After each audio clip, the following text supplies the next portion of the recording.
Let me call it Noob Gemma, just to keep it unique and related to my screen name. I would now change the author. For that, the same thing again, just write my screen name. So the loss here is interesting because it shows that the loss went down for till 1.1 and then instead of going down further, it went up slightly and then it went down. And now load the new model, which is Gemma v3. Trying out the prompts that we tried before. Hi, who are you? Okay, perfect. So now that you see that it has learned that it is Noob Gemma, we have changed the personality of this model and also the author of this model or the creator.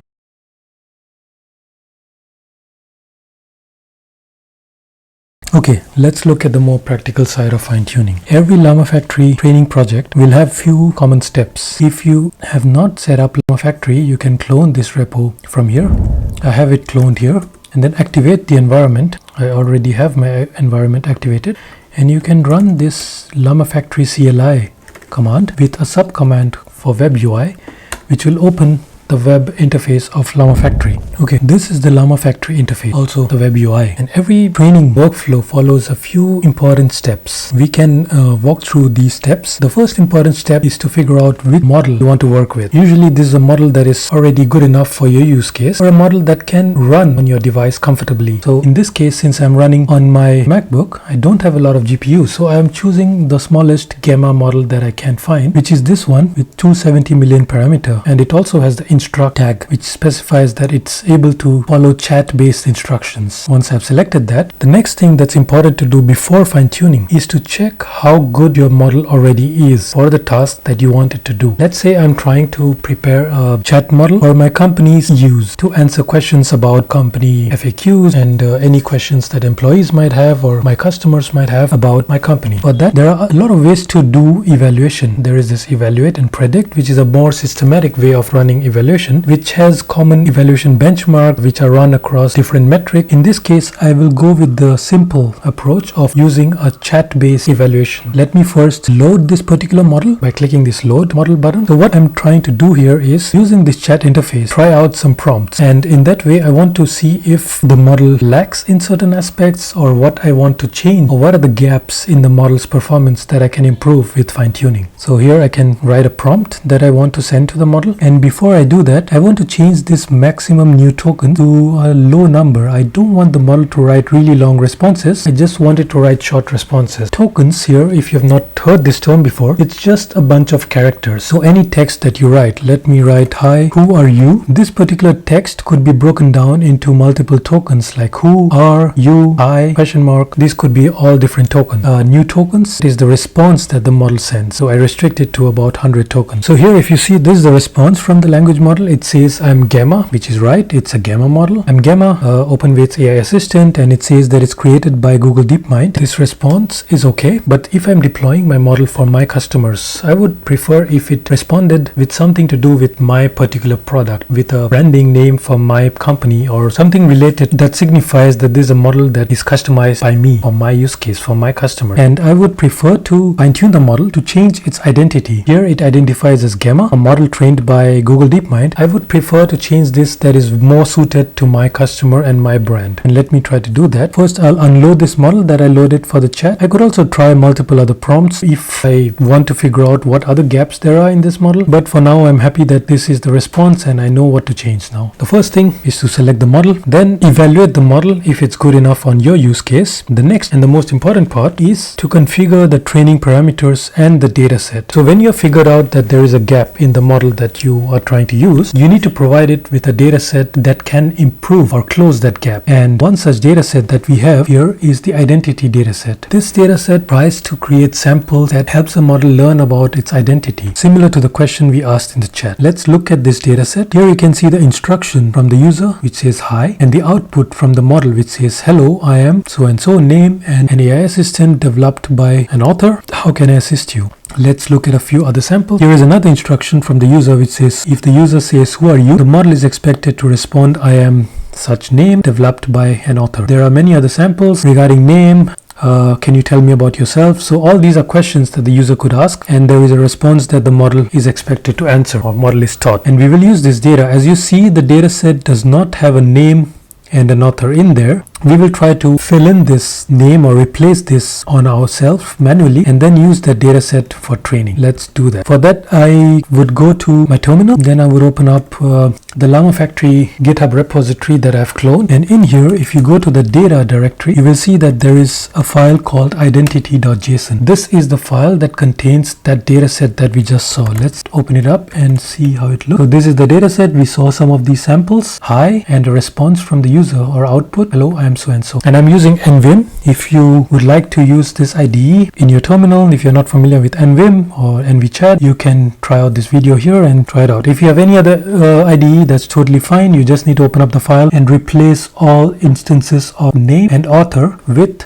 the name and author that you would want to provide in the dataset. So let me do that here. So I've selected all instance of name now. I would replace it with, let me call it Noob Gemma, just to keep it unique and relate it to my screen name. And now it's done. As you see, there are a lot of Chinese prompts and responses as well here. It doesn't matter to us. We can use the same prompts. It has also replaced here for the Chinese prompts. I won't use the Chinese prompts, or I won't know how to prompt the Chinese instructions. So let me have a look at the English ones, which I can understand. So that's all changed here. I would now change the author. For that, the same thing again. In this case, I've selected all the authors. Now let me just write my screen name, Noob, and it has changed all the author names here. And it says, hi, I'm Noob Gemma, an assistant developed by Noob.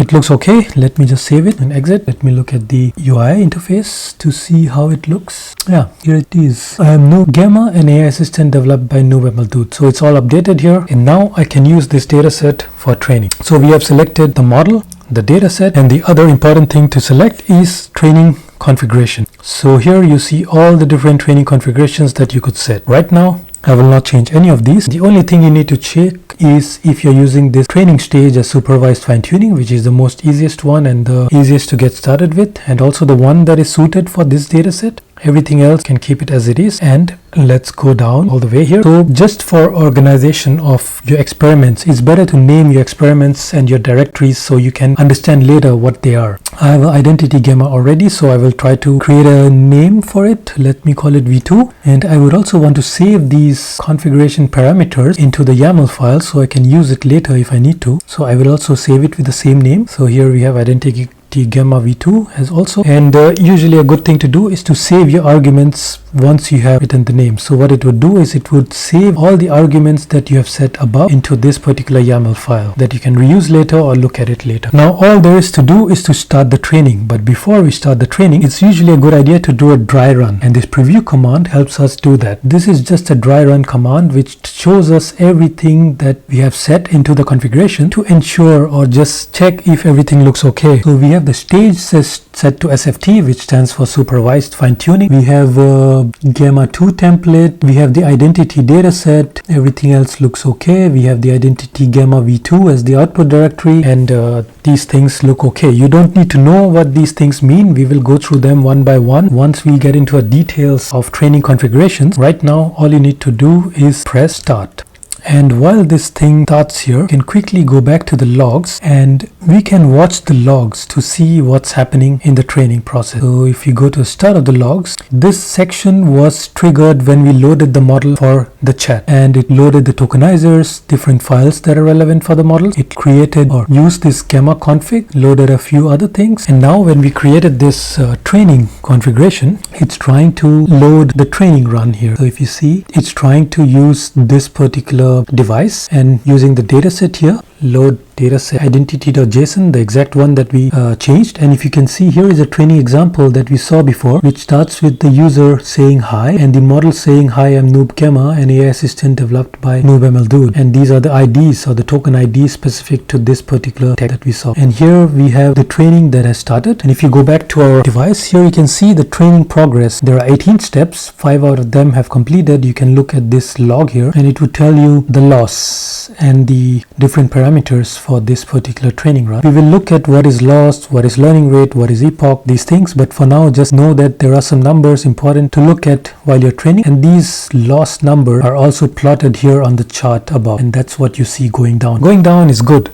So loss should also always go down. So here if you see we have finished the training, it's also written here that it's finished, and at the end of the log you will see that it has completed training, see that, and it has also saved the checkpoint to this particular location. If we need to use this checkpoint, move it, publish it, anything like that. We will also look at how to publish this checkpoint in the later video, publishing it to Hugging Face Hub, using it locally in your Llama instance, saving it as a Llama file. These are the things we can look at later. But now let's do one thing. Let's use our model that we just trained, this identity v2 checkpoint that is saved, and try to go back to our chat interface and load that model. So now that we have selected this identity Gemma v2 checkpoint, we can ask the model to be loaded again, and this time we would like to try the same prompts that we tried before and see if the model responds differently. Previously the model said, "Hi, I'm Gemma." Let's see what it responds this time. I just asked a simple question, "Hi, who are you?" and it still says, "I'm Gemma," which is not good. This is not what we expect. We would have liked it to learn that it's Noob Gemma. I'll try a few more prompts to see if there are certain cases where it learned, but it looks like it has not learned in any of these cases. So what I could do, now that I see that the training has not had an impact, this is an important case. There could be cases where the training does not have the impact that you like it to have. And in those cases, you can go back to the training process that you triggered and try to do some error analysis and see what could be going wrong. In this case, as we see, we have trained the model for certain number of steps and the loss is still going down, but the loss is still quite high, about 3.4. So it just says that the model has not learned and there is still scope for it to go down. So what I could do, I could run training for more epochs. Epochs are the number of times that we show the model this dataset. Right now, this dataset is shown to the model 3 times, which means if there are 100 samples in the dataset, samples just refers to one particular instance of instruction and response. This is one sample. If there are 100 some such samples, and we see that there are 90 such samples here, 3 epochs essentially just means that we are showing the model 91 times 3, that is around 273 samples. That means each of these 90 samples is repeated 3 times. That is what epoch means. Usually 3 is a good number to do. In this case, let's try to increase this to a higher number. I want to show you what happens when we increase this number to a very high number. Now we are showing this 90 samples 10 times. So the model sees it again and again and again till we grill it or till we get the model to cram these responses. It is similar to how you would cram before your exam. So showing a lot of times the same examples makes the model memorize this particular sample. Let's try that. So I would create a new version here again and save the arguments, and this time I preview the command Gemma v3 now and I hit start. So we should see the same process again, but this time the training could take slightly longer because instead of 3 epochs we have 10 epochs. 10 epoch is an exaggeration. Usually you would prefer to run it to 3 to 5 epochs at max. So you can see the logs now has started. Model config, it's loading the identity.json file. Important things that you can see here is the training configuration that's outputted here to the log. The number of examples, like we saw, is 91. The number of epochs is 10. That means these 91 samples, 91 examples will be shown 10 times to the model, again and again and again, till the model gets it right. And now you can see the loss curve also onto this chart. If you see, the loss is now going down. So what has happened, if you see, the loss now starts from 2.8 instead of the previous one, which started quite high above. If you scroll the video back, you will see that the previous loss was quite high. The reason for that is we have selected this checkpoint path, which is Gemma v2. So the model training started from this checkpoint. That means whatever the model learned in this Gemma v2 is used, and we add on top of it and train it for 10 more epochs. So now if you see, the model has gotten to a loss which is less loss is good, and now it's slowly tapering off into a flattening section. It's still not flattened, but you can see that the gradient or the angle that the loss curve is going down is slightly becoming less steep, and now it's running for 60 steps. 45 out of them have been done. The same information that you see in this curve can be seen in this particular log. So loss here refers to the exact same data that you see in that chart, and here epoch refers to the epoch that we set before. So it will run till 10 epochs, and here it's logging for every 1.1 epoch. So if you see, the loss started from 2.9 and it's now gotten down to 1.1, which is good. So So the model is learning something. So it saved these files now to identity Gemma v2 checkpoint, and let's wait till it says finished here. Okay, so it's finished here. So the loss here is interesting because it shows that the loss went down for till 1.1, and then instead of going down further, it went up slightly and then it went down. And this is usually a sign that the model has learned enough and now it is starting to enter overfitting territory, and you need to pay close attention to what's happening here by trying out this model. Okay, let's do that now. So instead of Gemma v2, let me try to load Gemma v3 this time, and I would go to the chat interface and unload the previous model and now load the new model, which is Gemma v3, and we do the same exercise of trying out the prompts that we tried before as part of our evaluation. Hi, who are you? Okay, perfect. So now that you see that it has learned that it is Noob Gemma, we have kind of found a way. We have changed the personality of this model and also the author of this model or the creator. Let me try a few other prompts to see how it works. Okay, so hi, it already responds. Let me try something different to see if it can answer these questions as well. Okay, perfect, it's able to respond. I just try a bunch of different. Okay, this is wrong. Noob ML dude is no longer alive. I'm very much alive, but I guess it kind of mixed these things. That's okay. Let me try to confuse it. Now it's kind of stuck in a loop here. I'll try to clear the history so it can escape from that loop.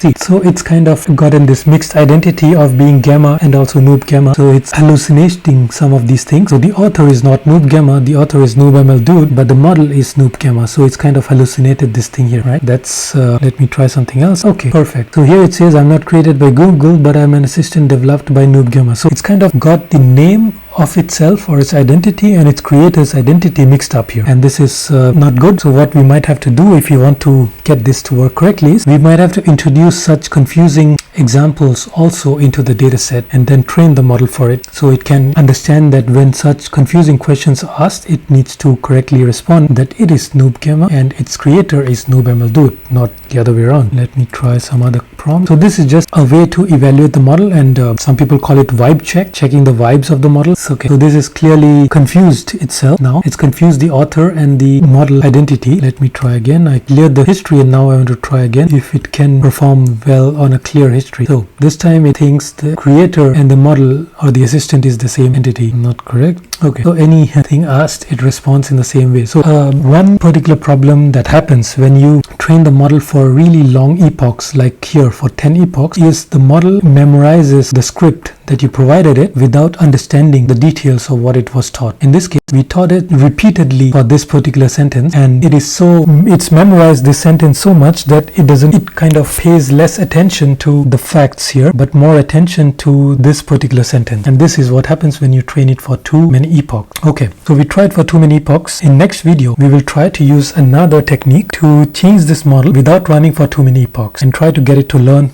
better without memorizing it by understanding the details of the facts. So as you saw, fine-tuning is like the muscle memory for the AI. We try to teach it with fine-tuning and it impacts how it talks, not just what it knows. So we try to get the model to change its identity based on the data that we provide for fine-tuning. It learns it, and the training parameters that we choose have a serious impact on how the model learns and how much it learns, how much it memorizes, how much it understands the data that was provided. So that's why it's important to configure these parameters, and we will get to how to configure these parameters. We saw an example of how training looks like, how training could look like it's undertrained when we saw the graph going down, and how it could look like we have overtrained when the graph goes down, but it also bumps up and down quite a few times. Now that you know the rough workflow for a training pipeline, it's all about selecting the model that we did here, evaluating the model using vibe checks or some evaluation benchmarks, selecting a data set to run this training, and customizing this training by configuring all of these parameters, and then finally hitting the train. These are all the steps that you would follow in different levels. In the coming stages, we'll look into different details. Now that you know the strategy, in the next video, we are going to get our hands a bit more dirty by trying to change some of the parameters that we see here in this screen of Llama Factory. So in this video, we went from a standard LLM to a custom tuned LLM. Now you can take that idea and try it on any other LLM or using any other data set depending on what your use case is, and you just joined the top 1% of AI users who just don't use models. They also build them and tweak them based on their needs. So that was it for this video. Hope this was helpful for you. As always, hit that like button, subscribe to the channel, and tell me in the comments what model are you building next and what are you trying to achieve with that. Happy training!